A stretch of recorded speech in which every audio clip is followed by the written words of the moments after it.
ये मदन मोहन लाल जी ऐसे हैं, इनकी आदत है। राधा रमन लाल जी एक प्रकार से वैष्णवों को चुनेंगे। राधा रमन लाल जी, राधा वल्लभ लाल जी, बांके बिहारी लाल, ये उनको चुन सकते हैं जो कथा सुन के गए होंगे, जो कभी वैष्णव संग करके गए होंगे, जो रसिकों का संग करके गए। पर मदन मोहन जी ऐसों को चुनते हैं जिनका दूर दूर तक किसी भी वैष्णव से कोई संबंध नहीं रहा है। इसलिए यदि ऐसा आपको अनुभव होता है कि ठाकुर जी आपको चुन नहीं रहे, तो श्री मदन मोहन लाल जी का स्मरण करके प्रणाम करते रहा करो। श्री मदन मोहन, श्री मदन। चैतन्य महाप्रभु भी गाते थे मदन मोहन जी का नाम,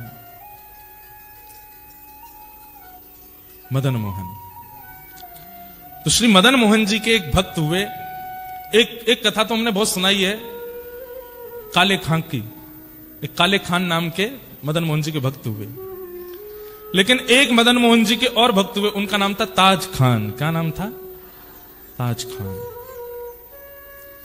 और ये भक्त कैसे हुए श्री मदन मोहन जी के?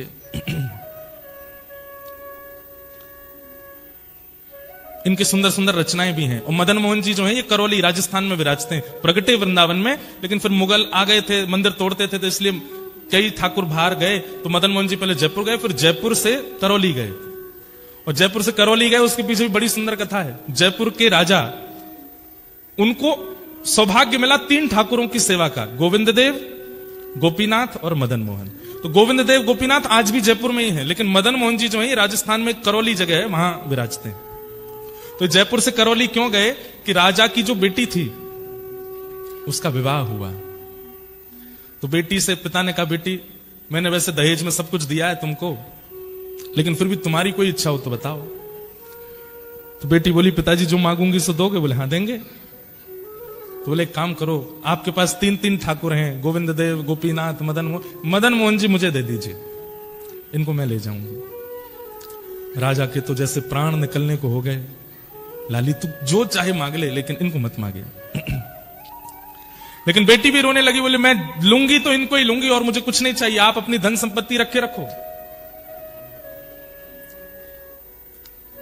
अंत में राजा मान गए, ठीक है देंगे, लेकिन एक परीक्षा होगी। बोले क्या? 7 विग्रह रखे जाएंगे और तुम्हारी आंख पर पट्टी बांधी जाएगी, स्पर्श करके तुमको बताना पड़ेगा। अगर तुमने सही मदन मोहन जी बता दिए तो तुमको मिलेंगे, नहीं तो नहीं देंगे। बेटी बोली ठीक है। 7 विग्रह बने, एक जैसी कद काठी, एक जैसा स्वरूप, मुख आदि सब कुछ। बेटी से कहा, आंखों पे पट्टी बांध करके अब तुम जाओ, स्पर्श करके बताओ कौन से मदन मोहन जी। रात भर उनकी बेटी रोई। मदन मोहन जी से बोली, जय जय, मेरा मन है कि मैं आपको करौली ले जाऊं, पर मैं आपकी भी जानना चाहती हूं, आपकी इच्छा है कि नहीं मेरे साथ जाने की? और अगर इच्छा है मेरे साथ चलने की तो मुझे स्वप्न में कुछ आज्ञा कर देना। तो रात में मदन मोहन जी स्वप्न में आ गए और बोले, मेरा भी मन है, मैं तेरे संग चलूं। बोले, पिताजी ने 7 विग्रह रखे हैं, सुबह मैं कैसे पहचानूंगी कि असली वाले आप कौन से हो? तो मदन मोहन जी बोले, तू सबके हाथ पकड़ पकड़ के देखना, सबके हाथ ऐसे होंगे, जिसका हाथ पकड़ने पर एक उंगली खड़ी होकर हिलने लग जाए, समझ जाना मैं ही हूं, मुझे ले चलना। राजा को पूरा विश्वास था कि बेटी नहीं पहचान पाएगी, एक जैसा स्वरूप। और इतनी सभा सब लग गई वहां पर देखने वालों की, देखें अब क्या होगा। बेटी जाए, सबके हाथ पकड़े, ये नहीं है, दूसरे पकड़े, ये भी नहीं है, तीसरे पकड़े, ये भी नहीं है। अब जैसे चौथी थे मदन मोहन जी, राजा घबराया कहीं पहचान नहीं जाए। जैसे ही हाथ पकड़ा, पहले नाटक करती मुख पकड़ने का, ग्रीवा पकड़ने की, चरण पकड़, जैसे ही हाथ पकड़े सभी ठाकुर जी ने अपनी एक उंगली उठा के हिला दी। बेटी तुरंत बोली, पिताजी ये है मदन मोहन जी। राजा के नेत्र सजल हो गए, बोले हाँ यही हैं, लेकिन सुन लाली इधर आ, उंगली हिलते हुए मैंने भी देख ली थी, इसलिए तू इस बात की चतुराई मत कर कि तू लेके जा रही है, तूने पहचाना। मैं इसलिए ठाकुर जी को दे रहा हूं क्योंकि वो भी जाना चाहते हैं, इसलिए ले जाओ। तो श्री मदन मोहन जी दहेज में आए, करौली राजस्थान। एक बार बंधुओं भारत जाइए, हमारे कहे से ना ये सबके दर्शन करके आना। करौली में मदन मोहन जी, पन्ना मध्य प्रदेश में जुगल किशोर जी, जयपुर में गोविंद देव, गोपीनाथ जी, बाकी के 3 हमारे राधा वल्लभ, राधा रमन बिहारी जी वृंदावन में है। सप्तनिधियों के दर्शन। तो मदन मोहन जी ऐसे ठाकुर जी हैं, वो उनको चुनते हैं जिनका दूर दूर से कोई वैष्णव संबंध नहीं है। आप लोग कथा सुनते हैं, आपको राधा रमन जी चुन लेंगे, आपको राधा वल्लभ जी चुन लेंगे, आपको कुंज बिहारी लाल चुन लेंगे, आपको गोविंद देव जी चुन लेंगे, लेकिन मदन मोहन जी तो एक्स्ट्रा ऑर्डिनरी चुन के लाते हैं, जो मांस खाता हो, जो महापातक हो, दूर दूर तक कोई संबंध नहीं हो, ऐसे को चुनने की इच्छा रहती मदन मोहन जी की। और एक बार वही हुआ, एक ताज खान नाम के भक्त थे, करौली में पोस्ट ऑफिस में काम करते थे, चिट्ठियां इधर उधर पहुंचाने की। और ताज खान के जीवन चरित्र में ऐसा वर्णन आता है कि ये अच्छे मुसलमान थे। अच्छे मुसलमान, कोई हमारा यह नहीं कि कोई बुरे मुसलमान होते, अच्छे मुसलमान मतलब जो इनकी परंपरा का नियम होता है, इतने बजे ये पाठ करना, ऐसे टोपी पहन के घूमना, इतनी बजे नमाज करने जाना, आदि आदि जो भी उनके क्रम होते हैं हमें नहीं पता, वो सब नियम से करते थे ताज खान। दूर दूर तक वृंदावन से, ठाकुर जी से, श्री जी से कोई संपर्क नहीं, कोई संबंध नहीं, लेकिन स्वभाव अच्छा था, स्वभाव मीठा था, उग्र नहीं थे। बल्कि इन्होंने अपने डाकघर के जो मुखिया थे उनसे कह करके कि मुझे इतने बजे नमाज के लिए जाना होता, मुझे जाने दिया जाए, वो जाते थे। और जो भी इनके ग्रंथ होते हैं उनको पढ़ते रहते थे, खूब अच्छे से अपने धर्म का पालन करते थे। लेकिन मदन मोहन जी बड़े टेढ़े ठाकुर, इनके मन में आ गया कि इसको अपना बनाना है मुझे। वो कैसे बनाए? एक बार एक चिट्ठी आई मदन मोहन जी के गोस्वामी जी की, और ये चिट्ठी बांटने यही जाते थे सब जगह। तो पहले बंधुओं ऐसा था कि बहुत ज्यादा भारत में अशांति सी रहती थी, मंदिरों को तोड़ने के भय से, मंदिरों में कुछ उपद्रव ना कर दें इसलिए मंदिरों में नियम था कि केवल हिंदू अंदर जाएंगे, बाकी कोई नहीं जाएगा। तो बाहर बड़ी स्ट्रिक्टनेस रखी जाती थी। तो जैसे ही ये मदन मोहन जी के गोस्वामी जी की चिट्ठी लेकर के जैसे ही सीढ़ी चढ़ने लगे ऊपर, तो द्वारपाल ने इनको वहीं रोक दिया। बोले क्या बात है, क्यों चढ़े आ रहे हो ऊपर? बोले अरे भैया हम डाकघर से आए हैं, चिट्ठी है, गुसाई जी की चिट्ठी देने आए हैं। बोले आप यहीं रुक जाओ, हम गुसाई जी को बुला के ला रहे हैं, भीतर मत आना। हाँ नहीं आ रहे, हमको भी कोई शौक नहीं अंदर आने का, यहीं खड़े हैं, बुला दो। अब वो द्वारपाल भीतर गया, पीछे जाकर के जाने ऐसी कोई क्या व्यवस्था उसको लगी, वो वहीं व्यस्त हो गया उसको करने में, गुसाई जी को बुलाना ही भूल गया। अभी बाहर खड़े खड़े प्रतीक्षा करें, दोपहर हो रही है, इतनी तेज धूप पड़ रही है, अभी तक आए नहीं। थोड़ी देर प्रतीक्षा करने के बाद इन्होंने द्वार खोला, मंदिर का मुख्य द्वार बाहर वाला खोला, खोल करके भीतर प्रवेश कर गए। डर तो रहे थे कुछ हो नहीं जाए, इधर उधर देखा, गुसाई जी, अरे भैया द्वारपाल कहां हो, चिट्ठी हम लेके खड़े हैं, ले तो जाओ। कोई प्रत्युत्तर नहीं देवे। तभी इन्होंने देखा कि हवा के भाव से एक खिड़की, मंदिर की एक खिड़की कभी बंद होती है खुलती है, तो इन्होंने सोचा अंदर बोल के देख लेता हूं, इसके अंदर झांक के बोल देता हूं, कोई होगा तो आ जाएगा। ये जैसे ही गए, खिड़की खुल रही थी, बंद हो रही थी, खुल रही थी, बंद हो रही थी। जैसे ही इन्होंने वहां अंदर झांक करके भीतर गुसाई जी बोला ही और नेत्र खोल करके देखा, तो सामने मंदिर में श्री मदन मोहन जी का इनको दर्शन हुआ। त्रिभंग लली ठाकुर जी खड़े हैं और मंद मंद नेत्रों से, वैसे तो मूर्तिमंत ठाकुर जी ऐसे ही रहते हैं, लेकिन जैसे ही इन्होंने भीतर झांका तो ठाकुर जी इनको देख करके अपने नेत्र मटकाने लगे, ऐसे ऐसे करने लगे और बार बार ऐसे पलक झपकाने लगे। ये देख करके ये तो वहीं धड़ाम से गिर पड़े। अब तो इनके मन में वही भाव चले, ये कौन था? ऐसे कमल जैसे कटाक्ष नेत्र, ऐसी सांवली सूरत, ऐसे टेढ़ा सा ये पैर, ये टेढ़े से ये हाथ, ये पीतांबरी पहना, मुख पे वंशी धरे, ये कौन है ये? इन्होंने जैसे तैसे अपने आप को उठाया, जैसे ही पुनः चढ़ने लगे, इतने में ही द्वारपाल आ गया। ए, तुमको मना किया था भीतर मत आना, तुम भीतर घुसे चले आए। भैया तेरे हाथ जोड़, एक बार देखने दे, मैं चला जाऊंगा, मैं मेरे को नहीं आऊंगा, दोबारा नहीं आऊंगा, एक बार देखने। बोल बिल्कुल नहीं, निकलो यहां से बाहर। जैसे किसी प्यासे को 2 बूंद पानी पिला करके पानी दूर कर लिया जाए, वो स्थिति हो गई। चिट्ठी देकर के द्वारपाल को ये तो चले गए, लेकिन मन चुरा लिया ठाकुर जी ने। मेरो मन गिरधर छवि पे अटक्यो, मेरो गिरधर छवि पे। ये स्थिति क्या है? यहां आप नहीं चुन रहे हैं ठाकुर जी को, ठाकुर जी चुन रहे हैं आपको। और भैया जब ठाकुर जी चुनते हैं ना, तो स्थिति अवर्णनीय हो जाती, वर्णन नहीं कर सकते उसका। बहुत वर्षों बाद मुझे ये कथा याद आई है, ध्यान से सुनिएगा। काले खां चले गए, लेकिन अब चल रहे हैं तो भी नेत्र बंद करते हैं तो वही स्वरूप दिखाई दे रहा है। वो नेत्र अपने ऐसे ऐसे मटका रहे थे, वो अनुभव आ रहा है।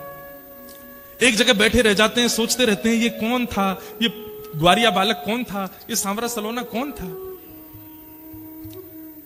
आज तक कभी अपने नमाज के समय में, अपनी दिनचर्या में कभी बदल फेर नहीं हुआ, लेकिन अब करने कुछ और जाते हैं, करने कुछ और लग जाते हैं।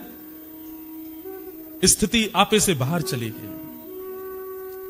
अब तो ये मदन मोहन जी के मंदिर की जो सीढ़ियां थी, वहां से जब निकलते तो नीचे से देखते रहते, कब बुलाएंगे मुझे, कब स्वीकार करेंगे मुझे, कब दर्शन देंगे मुझे। ठाकुर जी ने चुन लिया। अब तो इनकी स्थिति ऐसी हो गई, जैसे एक प्रेमी होता है ना, उसको कोई प्रिय लग जाए तो वो जैसे बावड़ा सा हो जाता है, पागल सा हो जाता है, खाना पीना छोड़ देता है, सोना छोड़ देता है। एक तरफा प्रेम जो होता है, एक तरफा प्रेम में कई बार जो प्रेमी लोग होते हैं, मैंने सुना है ना, एक तरफा प्रेम में क्या होता है कि जो प्रेमी होता है वो अपनी प्रियतमा को पहले तो प्रेम से मनाता है, फिर जिद से मनाता है, और नहीं तो फिर धमकी देता है। क्या धमकी देता है? या तो मुझे मिल जाओ, नहीं तो मैं प्राण त्याग दूंगा, नस काट लूंगा अपनी। ये सब भाव कहता है। बंधुओं, ये आजकल के लव बर्ड्स ऐसा करते हैं, लेकिन ये आजकल के लड़का लड़कियों का क्रिया नहीं है, ये हमारे प्राचीन भक्तों ने ऐसा किया ठाकुर जी के लिए। और काले खां उसी स्थिति में आ गए। बहुत दिन तक प्रयास किया कि ये मुझे कैसे भी ऊपर बुला लें, एक बार अपनी रूप छटा दिखा दें, लेकिन ठाकुर जी तो उनका स्वभाव है तड़पाना। जब नहीं दर्शन हुए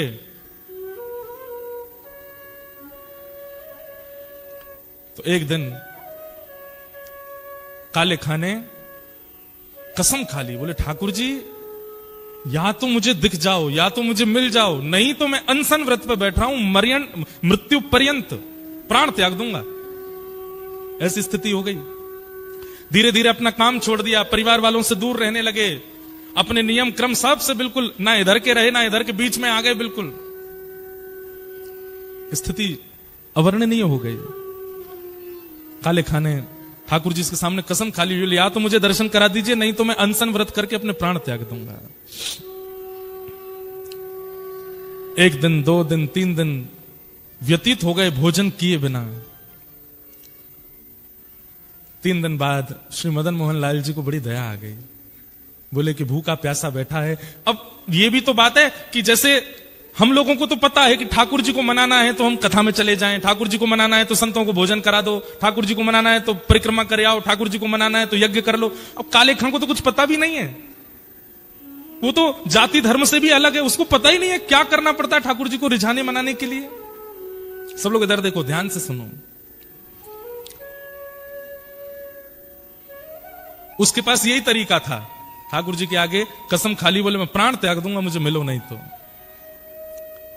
3 दिन जब बीत गए बिना कुछ खाए पिए, तो रात में जब मंदिर बंद हुआ, मंदिर बंद होते ही सब गुसाई आदि सब चले गए, श्री मदन मोहन लाल जी अपने गहने जेवर आदि सब उतार करके एक सामान्य से ग्वारिया का रूप धारण किया। एक धोती पहनी, बगलबंदी पहनी, सिर पर एक स्वाफा बांधा, चंदन वंदन लगा था, सब मिटा दिया, बिल्कुल ऐसे हो गए साधारण से। आंखन में काजल लगा था, मीड़ मीड़ करके उसको फैला लिया कि मैं पहचान में नहीं आऊं। और जो भोजन की थाली श्री मदन मोहन जी की रात में रखी जाती थी, बंटा भोग बोलते हैं उसको, बंटा भोग श्री मदन मोहन लाल जी का जो रखा था, ठाकुर जी ने उसको उठाया खुद और निकल पड़े काले खां के पास। आहा,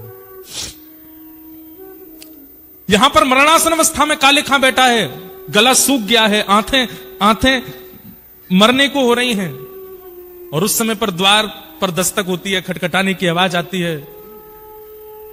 काले खां जैसे तैसे खिसक करके जाता है, जैसे ही द्वार खोलता है तभी सामने देखता है एक नन्हा सा कुमार बालक, आयु होगी 8-9 वर्ष की, सिर पर स्वाफा बांध करके और ऐसे कमर पर अपने थाली लेकर के, जैसे कोई बड़ी चीज होती है ना, तो माताएं जैसे हमारे भारत में मटकी उठाती हैं, कई बार विदेशों में माताएं बालक उठाती हैं ऐसे कमर पे, ऐसे ठाकुर जी थाली ऐसे रख करके कमर पे और दूसरे कमर पे हाथ धर के द्वार पे आके खड़े हो गए। और आकर के बोले, तुम्हारा नाम काले खां है? काले खां बोले, हाँ भैया मेरा नाम काले खां, पर तुम कौन हो? और ये इतने सुंदर हो, इतने प्यारे हो, तुम्हारी मैया नहीं है, तुम्हारे पिताजी नहीं है जो आधी रात में तुमको अकेला छोड़ दिया? अरे हम देखने में छोटे लगते हैं, वास्तव में तो श्री मदन मोहन जी मंदिर के हम टहलुआ हैं, रात भर चौकीदारी करते हैं। डोल डोल टहलुआ कहते हैं जो टहल टहल करके रखवाली करे। कई लोग होते हैं ना, उम्र तो बड़ी होती है दिखने में, वही है हमारा भी, उम्र तो हमारी बहुत है। कितनी उम्र होगी? बोले गिन नहीं पाओगे, 2-3 हजार साल के तो हैं हम। तो काले खां बोला मजाक कर रहा है भाई, छोटा बालक है, बड़ी बड़ी बात कर रहा है। अच्छा भैया मदन मोहन जी मंदिर से आए? बोले हाँ। क्यों आए? बोले को वहां के जो गोस्वामी जी है ना, पता नहीं उनके मन में क्या बात आई, मेरे को आकर के थाल पकड़ा दी और बोले जाओ जाकर के काले खां को प्रसाद दे आओ। बोल दो मदन मोहन जी ने प्रसाद भेजा है। काले खां बोले सुनो, इसको तुरंत वापस ले जाओ, एक कौर नहीं खाऊंगा इसमें से। ये मैं सब जानता हूं ये लीला कौन कर रहा है, ये वही छलिया, वही कपटी, वही मरकट बंधु, मुझे एक झलक दिखा करके इतना परेशान कर दिया और अब मेरे अनशन को तुड़वाने के लिए थाल भेज दिए। कह देना गोस्वामी जी से जब तक दर्शन नहीं होगा मैं ये प्रसाद नहीं पाऊंगा, और मुझे दर्शन होगा नहीं क्योंकि मैं तो मुसलमान हूं, मुझे मंदिर में प्रवेश मिलेगा नहीं, इसलिए मुझे प्राण त्यागने पड़ेंगे, दोबारा जन्म लेना पड़ेगा। और सुनो एक बात और कह देना अपने मदन मोहन से। बोले क्या? उसने जो अपना नाम धर रखा है ना जगन्नाथ, मैंने सुना था कहीं उनका नाम जगन्नाथ है, उनसे कह दो कि तुम जगन्नाथ नहीं हो, अपना नाम रखो हिंदूनाथ, तुम केवल हिंदुओं के नाथ हो, ये जगतनाथ मत बोला करो अपने आप को। ठाकुर जी खड़े खड़े सुन रहे हैं। बोले सुनो गुसाई जी की बात तो सुन लो पूरी। काले खां बोले क्या? बोले इसमें से प्रसाद पा लेना और प्रसाद पा करके सुबह बर्तन मांज करके मंदिर दे जाना और मदन मोहन जी के दर्शन कर जाना। गुसाई जी ने आज्ञा दी। सुन करके काले खां खुश हो गए। लेकिन अब स्थिति ये हो गई कि पहले तो हर जगह मदन मोहन जी दिखते थे, लेकिन अब वो टहलुआ दिख रहा है।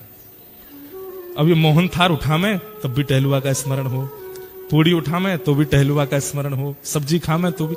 अब ये मन में विचार करने लगे मेरे मन में कोई रोग हो गया है। ये पहले तो मदन मोहन अच्छे लग रहे थे, अब उनका सेवादार ये टहलुआ अच्छा लग रहा है। कहीं ऐसा नहीं हो ये मेरे संग हो क्या रहा है, किसी ने टोना टोटका तो नहीं कर दिया मुझ पर। रात भर मन में विचार करने लगे, अपने मन से कहने लगे टहलुआ नहीं मदन मोहन, उनको याद करो। लेकिन याद करें मदन मोहन जी को खड़ा दिखाई दे टहलुआ ऐसे थाली लेकर के।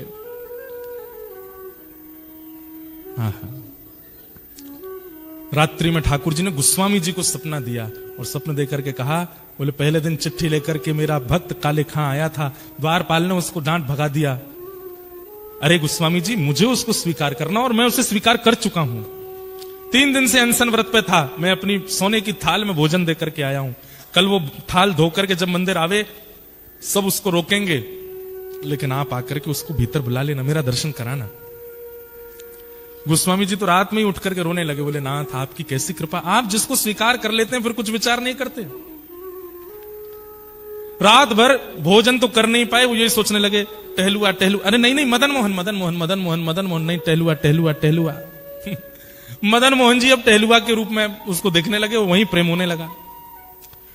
सुबह उठ करके सारी सामग्री साफ करी, पूरी थाली साफ करके बोला भैया गलती हो गई, मेरे तो मन को कोई रोग हो गया है, मैं जाके गोस्वामी जी को थाल दे दूंगा, बोल दूंगा मदन मोहन जी नहीं चाहिए, अपना टहलुआ दे दो, मैं तो उसी को देखता रहूंगा। यहां पर गोस्वामी जी सुबह सुबह आए, आते ही उन्होंने देखा कि मेरा स्वप्न सच है कि नहीं। तो मंदिर में प्रवेश करते ही सबसे पहले ठाकुर जी के भोग का थाल देखा तो थाल वहां नहीं था। ये देखते ही गोस्वामी जी तो रोने लगे, हे कृपालनाथ ये कैसी कृपा, बड़े बड़े यज्ञाचार्यों को आपने स्वीकार नहीं किया, बड़े बड़े नाम जापकों को स्वीकार नहीं किया, बड़े बड़े भक्त जो दिन रात आपकी सेवा में लगे रहते हैं उनमें आपको कोई भाव नहीं दिखा, और एक मुसलमान एक काले खान दूर दूर तक जिसने भजन नहीं किया उसके पीछे अपनी सोने की थाली दिया है रात में। जय हो आपकी। गोस्वामी जी प्रतीक्षा कर रहे हैं कब आएगा काले खान। लेकिन काले खान को तो अब गिल्ट फील हो रहा है भीतर से कि पहले प्रेमी कोई और था, अब प्रेमी कोई और हो गया है, अब तो मुझे टहलुआ चाहिए, अब तो मदन मोहन जी नहीं चाहिए। मंदिर द्वार पर जैसे ही पहुंचा, द्वारपाल से बोला सुनो ये थाली भीतर गोसाई जी को दे आओ।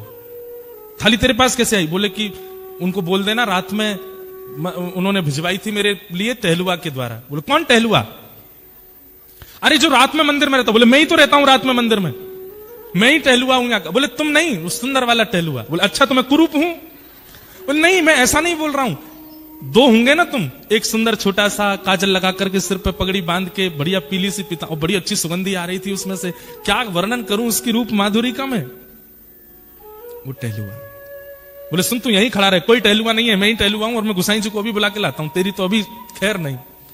भीतर गए, इतने में ही जाकर के थाल दिया। गोसाई जी बोले थाल लायो, कौन लेकर के आया थाल? बोले वो काले खान आया है द्वार पे, उसको भीतर नहीं लाए? बोले वो तो कह रहा है कि टहलुआ से मिलना उसको, और मैं ही टहलुआ हूं, वो पता नहीं कौन से टहलुआ का वर्णन कर रहा है। गोस्वामी जी निकल के बाहर आए, अपरस में थे फिर भी बाहर आ गए, नेत्रों में आंसू। काले खान कौन आया था रात को? बोले आपके मंदिर का टहलुआ आया था। मुझसे गलती हो गई, पहले तो मुझे वो प्रिय लग गए थे, लेकिन अब मुझे वो टहलुआ ही चाहिए। मैं मंदिर में कभी नहीं आऊंगा, आप जितना कहेंगे मैं उतनी रकम दे दूंगा, केवल वो टहलुआ मुझको दे दो जो रात भर यहां टहलता है। ऐसे कटाक्ष नेत्र थे उसके, ऐसी सुंदर सी नासिका थी, ऐसी मधुर मुस्कान थी, ऐसी सुंदर उसने पगड़ी पहन रखी थी, और उसमें से ऐसी अद्भुत सुगंधी आ रही थी। हे गोस्वामी जी, मैं आपके आगे हाथ जोड़ के कह रहा हूं, अगर दे नहीं सकते तो जैसे दर्शनार्थियों के लिए नियम है कि सुबह इतने बजे आओ, दर्शन होते हैं मदन मोहन जी के, सबको मदन मोहन जी के दर्शन कराओ, मुझे वो टहलुआ के दर्शन करा दिया करो बस। गोस्वामी जी बोले हाथ पकड़ो हमारा, हाथ पकड़ लिया। बोले चल टहलुआ से मिलवाते हैं।